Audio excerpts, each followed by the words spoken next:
उपस्थित समस्त गुरुजन मोर ये सौभाग्य गत वर्ष भाई ए वर्ष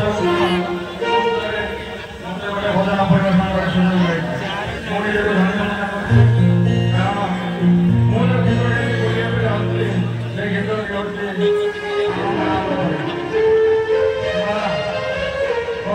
मुझे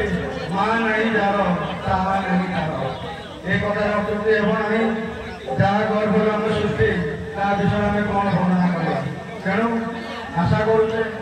आपड़ जितनी भल लगे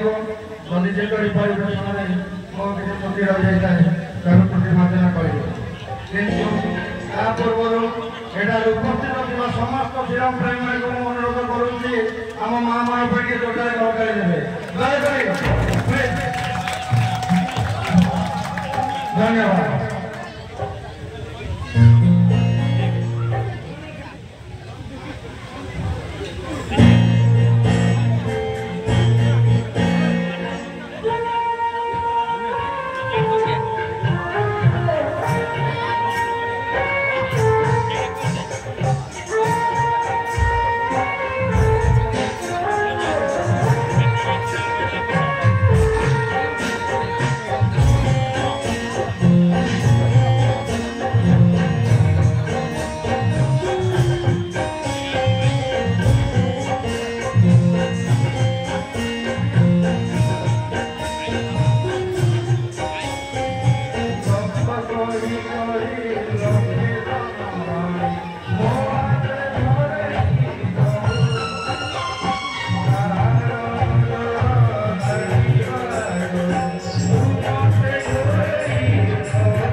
ଏଠି ହେବ ନା ଏଠି ହେବ କ'ଣ ଦେଖାଯିବ